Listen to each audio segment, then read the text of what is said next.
হাই দোস্ত, সকলোকে ৱেলকাম আৰু এটি নতুন মহৎ লোকৰ বাণীলৈ। বলক আজি আমি জানিলোঁ আৰু কেইটিমান বিখ্যাত মহৎ লোকৰ মহান বাণী।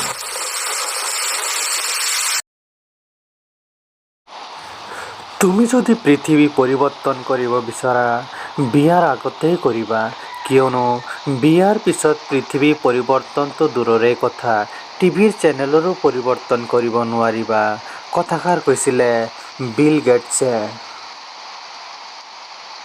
আন এটি বিখ্যাত বাণী হ'ল, তুমি যদি জীৱনক ভাল পোৱা তেন্তে সময় অপচয় নকৰিবা, কাৰণ জীৱনটো সময়ৰ সমষ্টিৰ দ্বাৰাই গঠিত হয়। এই বিখ্যাত কথাষাৰ কৈছিল বেঞ্জামিন ফ্ৰাংকলিনে।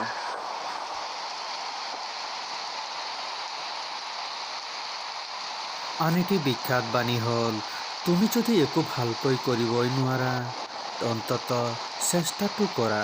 কথাষাৰ কৈছিলে বিল গেটছে। তুমি যি চিন্তা কৰিছা সেয়া অদ্ভুত বুলি নাভাবিবা, কাৰণ এতিয়া যি প্ৰচলিত হৈ আছে সেয়াও এটা সময়ত অদ্ভুত আছিল। কথাষাৰ কৈছে বাৰ্ট্ৰাণ্ড ৰাছেল।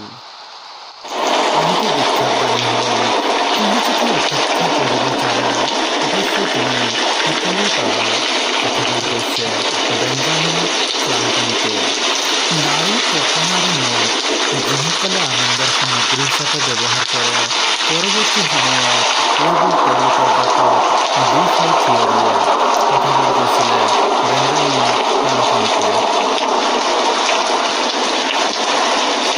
সেইজন দৃষ্টিকোণৰ যিজন পৰিৱৰ্তন দেখিছে আৰু পৰিৱৰ্তনৰ লগত নিজেও পৰিৱৰ্তিত হৈছে। কথাষাৰ কৈছে বাইৰনে। আন এটি বিখ্যাত বাণী হ'ল, যেতিয়া তোমাৰ পকেট ভৰ্তি টকা থাকিব তেতিয়া তুমি পাহৰিবা যে তুমি কোন, কিন্তু যেতিয়া তোমাৰ পকেট ফটা হ'ব তেতিয়া সমগ্ৰ বিশ্বই পাহৰিব যে তুমি আচলতে কোন। কথাষাৰ কৈছিল গেট লিঞ্চে। তুমি যিমানেই গোপনে পাপ নকৰা কিয়, সেই পাপৰ শাস্তি তুমি প্ৰকাশ্যেই ভোগ কৰিব লাগিব। কথাষাৰ কৈছিলে বেল জনছনে।